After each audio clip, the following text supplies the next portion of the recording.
The death of Bessie Blount, Henry VIII's mistress.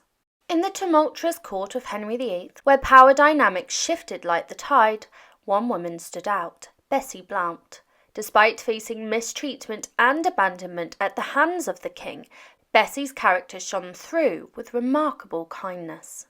Even after their relationship ended and Henry moved on to his other wives, Bessie continued to exchange New Year's gifts with him, revealing a surprising depth of affection.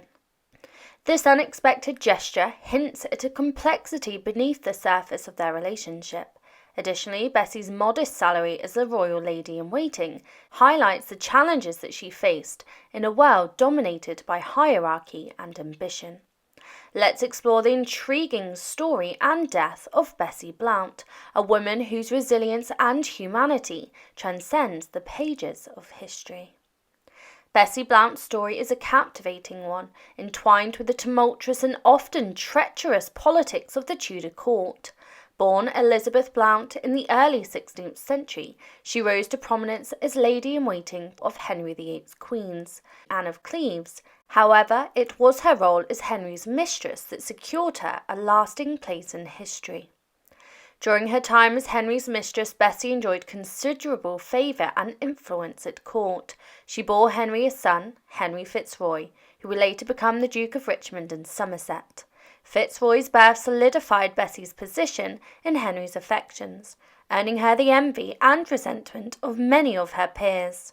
However, despite her high status, Bessie's life was not without its challenges. Around the time she served as Anne of Cleves' lady-in-waiting, Bessie's life took a tragic turn. She fell ill with a mysterious ailment that proved severe enough to cut short her employment at court.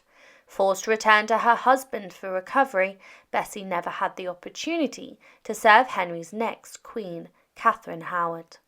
Her illness, whatever its exact nature, would ultimately prove fatal, casting a shadow over her final days. The exact cause of Bessie's illness remains a subject of speculation among historians. Many believe that she suffered from tuberculosis, a common and deadly disease in Tudor England.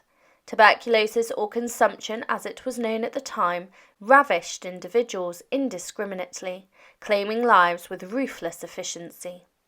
Bessie's son, Henry Fitzroy, also succumbed to tuberculosis at a young age, adding weight to the theory that the disease ran in the family. However, the circumstances surrounding Bessie's departure from court and her subsequent demise suggest that there may be more to the story than initially meets the eye. Some historians delve into the potential impact of Bessie's demanding role as Henry's mistress on her health. The intense pressure, scrutiny, and political intrigues of the Tudor court could have taken a toll on her physical and mental well-being. As a woman navigating the complexity of Henry's court, Bessie faced constant scrutiny and the weight of societal expectations, which may have contributed to her declining health. Moreover, Bessie's passing coincided closely with the birth of her third daughter, Margaret, introducing another layer of complexity to the mystery surrounding her death. In Tudor times, childbirth was a perilous ordeal, fraught with numerous risks for both mother and child.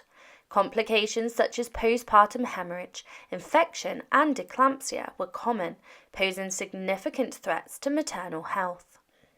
Given the lack of advanced medical knowledge and resources available during this period, women like Bessie faced heightened risks during childbirth and its aftermath. It is plausible that Bessie's death was directly linked to childbirth or the complications that ensued. Postpartum hemorrhage, characterized by excessive bleeding following childbirth, was a leading cause of maternal mortality in the 16th century. The absence of effective medical interventions and the prevalence of unsanitary conditions further compounded the risks associated with childbirth.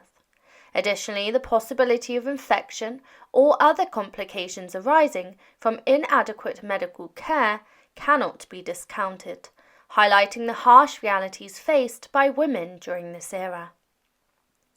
Regardless of the exact cause of her demise, Bessie Blount's story serves as a poignant reminder of the fragility of life in Tudor times.